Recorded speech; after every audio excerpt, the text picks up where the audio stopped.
साथियों बहुत बहुत स्वागत है आप सभी का अपने यूट्यूब चैनल टेक स्टडी पे। साथियों बिहार बीएड एंट्रेंस एग्जाम 2024 के लिए अब काउंसलिंग की प्रक्रिया शुरू होने वाली है। जैसे ही 8 जुलाई को बिहार बीएड एंट्रेंस एग्जाम का रिजल्ट आएगा वैसे ही उसके बाद काउंसलिंग की प्रक्रिया शुरू हो जाएगी और उसके बाद आपको कॉलेज अलॉटमेंट होगा। फिर आपका एडमिशन जब होगा उस समय आपको डॉक्यूमेंट रिक्वायर की आवश्यकता होगी। तो कौन कौन से डॉक्यूमेंट आपको लगेगा, इस बार आपको कौन कौन से डॉक्यूमेंट बनवा के रख लेना चाहिए ताकि काउंसलिंग के समय आपको कोई भी दिक्कत ना हो, इसकी जानकारी हम आपको इस वीडियो के माध्यम से देने वाले हैं। 14 डॉक्यूमेंट की आपको आवश्यकता पड़ती है बीएड में एडमिशन के लिए। वह 14 डॉक्यूमेंट कौन कौन सा है हम आपको इस वीडियो के माध्यम से पूरी जानकारी देने वाले हैं। वीडियो शुरू करने से पहले मैं आपसे छोटा सा रिक्वेस्ट करना चाहूँगा कि आप अभी तक इस चैनल पर नए हैं तो आप इस चैनल को सब्सक्राइब कर ले और बेल आइकन को दबा दें ताकि ऐसे ही लेटेस्ट वीडियो मिलता रहे। चलिए शुरू करते हैं। साथियों बिहार बीएड एंट्रेंस एग्जाम का रिजल्ट जो है 8 जुलाई को आने वाला है। उसके बाद आपकी काउंसलिंग की प्रक्रिया शुरू हो जाएगी। तो बहुत कम समय बचा हुआ है। अगर आपके पास डॉक्यूमेंट नहीं है तो आप उन सभी डॉक्यूमेंट को बनवा लीजिए। चलिए हम आपको दिखाते हैं कि वो 14 डॉक्यूमेंट कौन कौन से आपका लगने वाला है। साथियों आप जो अपने स्क्रीन पे देख पा रहे होंगे यह आपका काउंसलिंग का जब लेटर जारी हुआ था उस समय डॉक्यूमेंट लिस्ट जो बताया गया था यह प्रीवियस ईयर का है और यही आपको हेल्प करेगा क्योंकि इस बार भी आपके सारे डॉक्यूमेंट यही मांग किए जाएंगे। यानी कि सिर्फ आपका यहाँ पे ईयर्स बदल जाएगा, यानी कि यहाँ पे आपका डेट बदल जाएगा और बाकी सारे डॉक्यूमेंट जो है आपके यहीं पर लगेंगे। देखिए जो भी छात्रों को कॉलेज अलॉटमेंट हुआ था उनसे मांग क्या किया गया था। देखिए कि सफल अभ्यर्थियों को सलाह दी जाती है कि वे आवंटित महाविद्यालय में प्रमाण पत्र सत्यापन या नामांकन हेतु उपस्थित होने से पूर्व आश्वस्त हो ले कि निम्नलिखित प्रमाण पत्रों या अभिलेखों की फोटोकॉपी का एक सेट एवं मूल प्रमाण पत्र अभिलेख आपके साथ हो। यानी कि आपका जो ओरिजिनल है वो आपके पास होना चाहिए और साथ ही साथ उसका एक एक मतलब कॉपी का है फोटो स्टेट भी आपके पास होना चाहिए जब आप एडमिशन के लिए जाएंगे। ये सभी डॉक्यूमेंट आपको लेके जाना होगा। देखिए इसमें आवश्यकता आपको क्या क्या पड़ेगी। तो आपको एडमिट कार्ड की ज़रूरत पड़ेगी जो सीईटी बीएड 2024 का होगा। यहाँ पे सिर्फ डेट बदल जाएगा, बाकी सारी चीज़ें वही रहेगी। तो ये आपको पहला काम क्या होगा, आपका एडमिट कार्ड, जो आपको एडमिट कार्ड मिला होगा जो आप सेंटर पे लेके गए थे 2 कॉपी, जिसमें से एक कॉपी आपके पास होगा वह आपका एडमिट कार्ड लगेगा। अगर नहीं है तो आप खोज लीजिए, बहुत लोग का गुम भी हो जाता है। पिछली बार भी बहुत लोग का गुम हो गया था और अगर गुम हो जाएगा तो फिर दिक्कत होगा। अगर हम पहले डॉक्यूमेंट की बात करें तो पहला डॉक्यूमेंट आपका क्या लगेगा, एडमिट कार्ड आपका लगेगा। दूसरा आपका जो डॉक्यूमेंट लगेगा वो आपका रिजल्ट कार्ड। जैसे आपका रिजल्ट आएगा 8 जुलाई को तो उस समय आपको अपना रिजल्ट कार्ड डाउनलोड करना है और वही आपको प्रिंट आउट भी निकाल लेना है। तो एक कॉपी आपका वहाँ से लगेगा रिजल्ट का।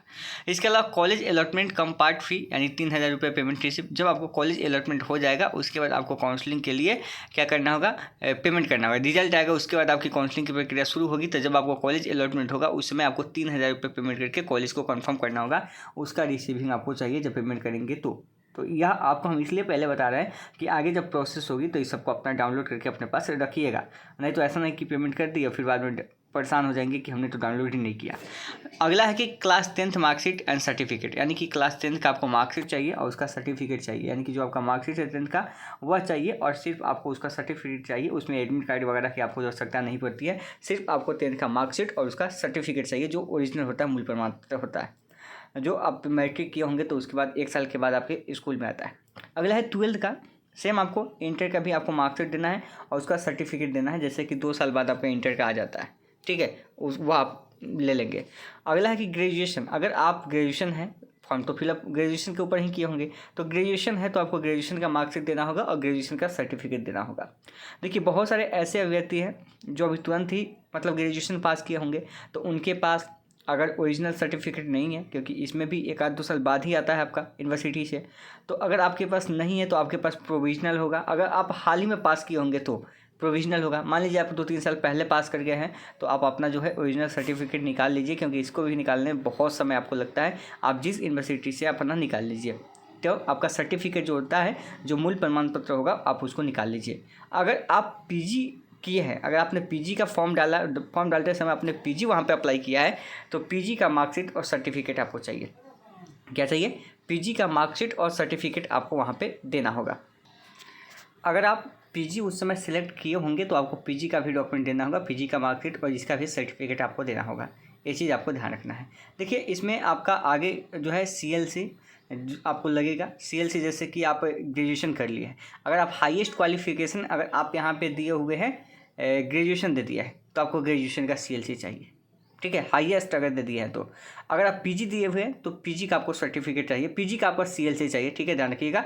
या आपका ओरिजिनल जो होता है ना वो आपको देना होगा, ठीक है। यहाँ पे तो आपको सर्टिफिकेट मिलेगा, आपको वो चीज़ तो आपको दे ही देना है, मार्कशीट और सर्टिफिकेट। इसके अलावा आपको सीएलसी देना है, या अलग अलग जैसे बोर्ड से होते हैं तो वहाँ पे आपको अलग अलग बोला जाता है, सीएलसी हो गया, डीएलसी हो गया, टीसी हो गया, ये सभी आपको देना होगा। तो कोई एक ही देना होगा। आप अगर अदर बोर्ड से होंगे तो आपको कोई एक ही देना होगा, ठीक है। जो बिहार बोर्ड से होंगे उनके लिए सीएलसी की आवश्यकता होती है, ये देना होगा। इसके अलावा बात करें कि डोमिसाइल आपको लगेगा, यानी कि डोमिसाइल सर्टिफिकेट इफ़ अप्लीकेबल है यहाँ पे, यानी कि डोमिसाइल तो आपको देना ही पड़ेगा, डोमिसाइल तो आपका लगेगा ही। कास्ट आपका है, यानी कि अगर आप रिजर्व कैटेगरी का दावा करते हैं कि चले भैया बीसी कैटेगरी में है, ईडब्ल्यूएस में है, एससी एसटी में है, तो अगर आप उसका दावा करते हैं तो आपको कास्ट सर्टिफिकेट भी आपको देना होगा, और ये भी आपका तुरंत का बना होना चाहिए। अगला कि ईडब्ल्यूएस सर्टिफिकेट आपको क्या करना है, ईडब्ल्यूएस लगाना है। अगर देखिए सबके लिए नहीं है, जो इस कैटेगरी में आते हैं अगर चाहते हैं कि ईडब्ल्यूएस की तरफ छूट मिले, आप फॉर्म भरते समय अप्लाई किए होंगे ईडब्ल्यूएस, तो आप इस सर्टिफिकेट को लगाएंगे। उसके बाद पीडब्ल्यूडी है, कोई कैंडिडेट अगर पीडब्ल्यूडी से है यानी कि दिव्यांग कैंडिडेट है तो वे अपना सर्टिफिकेट यहाँ से लगा सकता है। कोई एनी अदर कोटा से आता है, कोई किसी और कैटेगरी से आता है जो आरक्षण का लाभ लेना चाहते हैं तो वो दे सकते हैं। जैसे बहुत सारे आर्मी कोटे से भी आते हैं, बहुत सारे तो होते हैं स्वतंत्रता सेनानी होते हैं, तो वे लोग भी दे सकते हैं। उसके अलावा रिसेंट पासपोर्ट कलर फोटोग्राफ चार आपको क्या चाहिए, रिसेंट का हाल ही का फोटोग्राफ चाहिए, वो भी आपका कलर चाहिए, और वो भी आपको कितना चाहिए, 4 में चाहिए। कितना चाहिए, 4 चाहिए। तो 14 जो आपका डॉक्यूमेंट है, ये सभी डॉक्यूमेंट आप अभी से बनवा लीजिए। एक बार हम रिवाइज कर देते हैं। एडमिट कार्ड आपको निकालना होगा जो 2024 का आपका होगा। उसका रिजल्ट कार्ड आएगा, आपका रिजल्ट आएगा तो वो आपको डाउनलोड करना होगा। दूसरा है कि जब आप 3000 रुपये पेमेंट करेंगे वो आपको निकालना होगा। चौथा है कि मार्कशीट और सर्टिफिकेट आपका 10th का। फिर 5वीं की बात करें तो आपको इंटर का मार्कशीट और सर्टिफिकेट देना होगा। फिर ग्रेजुएशन का मार्कशीट और सर्टिफिकेट देना होगा। फिर अगर पीजी आप लगाए हैं तो, अगर पीजी आपने अप्लाई नहीं किया है तो नहीं देना होगा, अगर लगाए हैं तो आपको पीजी का भी मार्कशीट और सर्टिफिकेट देना होगा। इसके अलावा अगर बात करें तो सीएलसी भी आपको देना होगा। आप सीएलसी देंगे या डीएलसी या टीसी आप देंगे, ठीक है, जो आपके लिए एप्लीकेबल होगा। अगर आप अदर बोर्ड से होंगे, जैसे कि आप सीबीएसई बोर्ड से होंगे, तो आपका जो टीसी हो, डीएलसी जो भी आपका लगता हो आपको देना होगा। डोमिसाइल आपको लगाना होगा, यानी कि आवासीय आपको लगेगा। इसके अलावा जो कास्ट यानी कि जातीय है, अगर आप रिजर्व कैटेगरी का दावा करते हैं, अगर लाभ लेना चाहते हैं, अगर फॉर्म भरते समय आपने रिजर्व कैटेगरी डाला है तो फिर आपको सर्टिफिकेट देना होगा, यानी कि आवासीय आय नहीं देना है, आवासीय और जातीय देना है। इसके अलावा ईडब्ल्यूएस देना है, अगर आपने ईडब्ल्यूएस का लगाया है तो ईडब्ल्यूएस देना पड़ेगा। फिर पीडब्ल्यूडी, अगर कोई विकलांग अभ्यर्थी है तो उनको पीडब्ल्यूडी का सर्टिफिकेट देना होगा। और इसके अलावा एनी अदर कोटा का सर्टिफिकेट देना होगा। अगर मान लीजिए कोई भी आर्मी से है या मतलब उनके पुत्र है या स्वतंत्रता सेनानी है, उसमें भी आता है तो रिजर्व कैटेगरी में देना पड़ता है। और इसके अलावा 4 फोटो आपको कलर होने चाहिए। तो ये सभी डॉक्यूमेंट आप बनवा लीजिए, क्योंकि 2024 में जब आपका रिजल्ट आएगा उसके बाद काउंसलिंग की प्रक्रिया शुरू होगी, तो ये सभी डॉक्यूमेंट आप उस समय पहले से अपना मौजूद रखिएगा ताकि उस समय आपको दिक्कत ना हो। इसका स्क्रीनशॉट भी आप ले सकते हैं। इसको हम छोटा कर देते हैं, और हालांकि इसको हम अपने ग्रुप में भी भेज देंगे, जिसका लिंक आपको वीडियो के डिस्क्रिप्शन में मिलेगा। व्हाट्सएप ग्रुप और टेलीग्राम चैनल का लिंक आप उसे ज्वाइन कर लीजिएगा, और इसी के आधार पर अपना डॉक्यूमेंट जो है अपना तैयार कर लीजिएगा।